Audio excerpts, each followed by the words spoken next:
Hey guys, welcome back to my channel. I'm about to do some meal planning, so I thought I would turn on the camera and film that for you guys. If you're new here, my name is Addie. I'm a mom of 2 girls, and my channel is about productivity, motherhood, travel, budgeting, and everything in life in between. So if you are interested in that, don't forget to subscribe. If you know me at all, you know that I really actually enjoy meal planning. It's one of my favorite parts of the week, probably because I'm so weird and type A like that. But anyway, let's get to it. Okay, so the first thing I do is head over to my fridge, and I have made myself my own custom meal planner because it is just so much more time efficient and it has saved me a lot of money to do it this way. So I will show you what I do. I walk over to my fridge and I have this like weekly meal planner, and on it has all of my typical groceries. And so throughout the week, what I'll do, if I notice I'm running low on something, I'll just go through and circle it. While I'm at my fridge, I go ahead and grab that sheet and I'll take an inventory of what I have. So I will take note of the things that I have and need to use up. In this case, it's cabbage, bell peppers, and tomato sauce. And then I'll also take note of the things that I don't have that I need to buy. In this case, my fruit drawer is empty, so I need to pick that up. After my fridge and freezer, then I'll go over to my pantry and snack drawer and do the exact same thing. Okay, so once I have my inventory all listed, the first thing I do is I check my calendar. And I do that because I think it's nice when meal planning to know what the week upcoming is looking like. You know, do you have a ball game? Do you have gymnastics practice, a birthday, a date night, something that might take up one of the dinners, or something that might require a really quick dinner, just so that you can plan that in advance. Now, right now with coronavirus, we really don't have anything going on since we're staying at home. But if this were a regular everyday week, then it would be good to know what I have coming up. So then the next thing that I do is I look through my inventory items and I try to make meals based on what I already have. And I kind of focus on the fridge items, then kind of the freezer, then the pantry, since that's the order in which they kind of would go bad. So I'll show you this real quick too. On my meal planning guide, I have my inventory, and then I have listed like meals that we often do. And that's just to kind of help me come up with ideas. So I only have about a half of a head of cabbage to figure out. Bell peppers, sauce, chicken, ground beef, sausage, stir fry. That's easy because I can just do a chicken stir fry one night. I've got a spaghetti squash in there, so that could use the beef. Yeah, I could use some onion with that. I've got potatoes, so I could maybe do like a sausage, potato, onion type dish.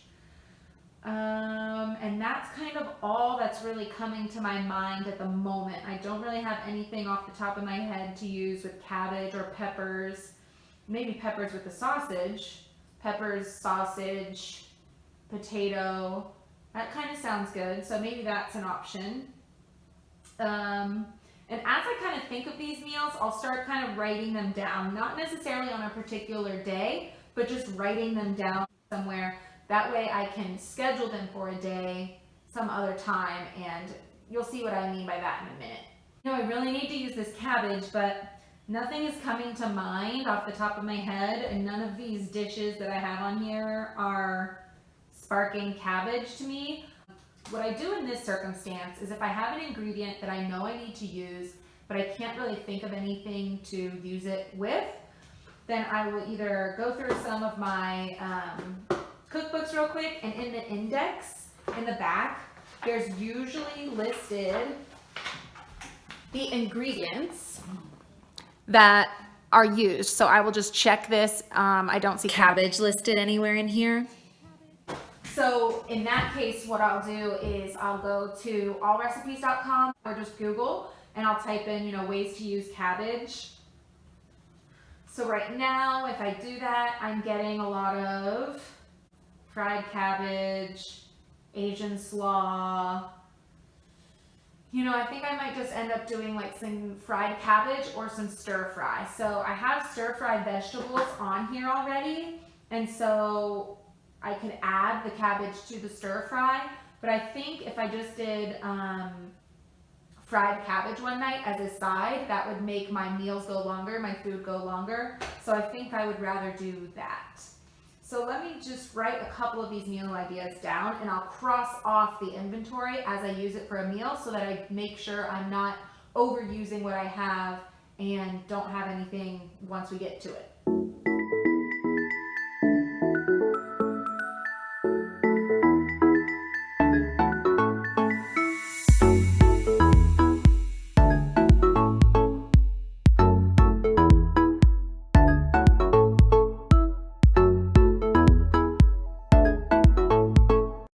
All right, so I now have about 3 or 4 meals planned. And before I get to the last couple, I'm gonna go ahead and look at my store's weekly ad to see what's on sale this week to try to get the most bang for my buck in my meals this week. Looks like we have oranges, grapes, which I am totally out of fruit, so I'll make sure those are the fruits that I stock up on this week. I'm even just gonna go ahead and circle that on my list so that I know I wanna pick those up. As well as apples, mushrooms. So that's great to know when planning the next couple meals. One other tip that I will share is to make sure that when you're looking at your recipes and getting the ingredients, that you have a plan for less used items. So a good example would be cabbage. Like I could have come up with a plan to use that cabbage so that I didn't have to think about it now. Another good example is whipping cream. Sometimes I'll make a chicken with a sauce that contains whipping cream, and then it might just sit in the jug in my fridge. So I have to make sure that I have another recipe that will use the remaining whipping cream so that it doesn't go to waste. I could make, whipped cream, but that means making a dessert as well. So just make sure that you have a plan for those less used items. Okay, so I will go ahead and go through with you what I've come up with and show you how I kind of put this all together. Stroganoff, a sausage stir fry, chickpea Alfredo, a spaghetti squash and beef tomato type thing, and then chicken with fried cabbage, onion, and butternut squash. And as I was doing this, I kind of put which day I thought it might go towards, so I'm just gonna kind of make sure I like it there and assign it a day. So first off, I always plan for leftovers because even if you don't think you'll have any, there's somehow always something left in the fridge. Usually I just plan for one and it's usually on Thursdays, but this time I'm doing 2 leftover days because the meal that we're planning to have tomorrow night, corned beef and cabbage, is gonna go so far. It's a meal that feeds like 8 to 10 to 12 people, and we have 2. So that's gonna be at least 3 meals for us. So I have 2 leftover days because one for that meat and then one for the other random meals that we have in that week. So with that, I always do pizza day on Friday. I found this vegetarian recipe when I was looking through recipes, the chickpea Alfredo, that kind of looked good. So instead of pizza, I think we're gonna do chickpea Alfredo this day.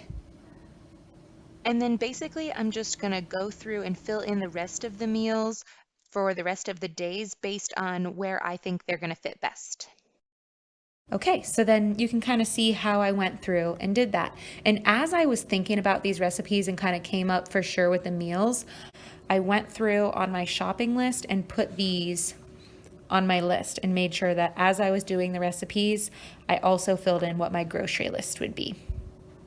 But one tip I have for you is that if you do something like tacos, you usually would make rice for that. So what I would recommend is doing meals that can use ingredients from the previous meal. So if you're gonna have tacos and you're gonna have rice, maybe make a stir fry with the leftover rice the next night. Another great example would be cooking a whole chicken. We love cooking a whole chicken, and if you don't do whole chickens, then just batch cook, more chicken breasts.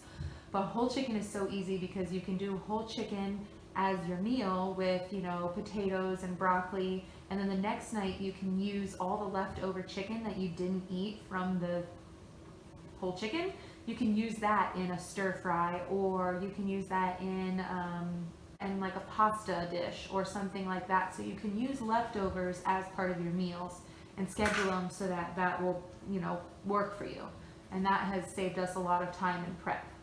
The last tip I'll give you, and you may have heard it as I was going through my days, is to assign your days a theme. So for us, it's pretty much leftover day is Thursday, pizza is Friday, we usually do whole chicken on Sunday, a taco Tuesday or something Mexican on Tuesday. So I usually know if I don't have something that's coming to my mind quickly for one of those days, I'm like, oh, what day is it? Tuesday, taco. Or taco, something taco-like that I can pull from my meal suggestions. So that is another tip that has saved me a lot of time in meal planning. So now that I have all my meals assigned and I have all of my meals ingredients listed on my shopping list, I then need to think about the other meals. So the breakfast, the snacks, the lunches, and make sure I add those ingredients to my shopping list so that I don't forget some of those things. The very last step I do in meal planning is to go back to the fridge, grab my cheap little whiteboard, and erase the previous week's menu and update it with this week's menu. And I do that so that I can take this to the grocery store and then just throw it away once I'm done shopping. And then I still have my menu on the fridge so I know what's assigned for each night. Okay, so I have written it on my menu here. I've done lunches and dinners. Typically I don't schedule lunches as well, but because we're all home for COVID-19 and because it's during Lent and we don't eat meat except for on Sundays at lunch in Lent, I just try to schedule them vaguely so that we have an idea. If we don't have anything in the fridge for lunch, we can at least have an idea of what to do. So that's how I do it. That's how I do meal planning for my week. I then will go to the grocery store tomorrow morning and I'll just bring this with me. This is available on my website as a free printable. You can just download it right here. There are 3 different versions depending on, what you like to have on your meal plans. And you can go and get it for free. It's addydwyer.com, but I will link it in the description box below so that you can get it there too. So yeah, go ahead and subscribe on your way out. And if you liked this video, please give it a thumbs up. And I'm still relatively new to YouTube, so let me know in the comments what kind of videos you would like to see, more things like this and what I've been posting, or something entirely different. I'd be happy to make videos that you want to see. I will see you next time.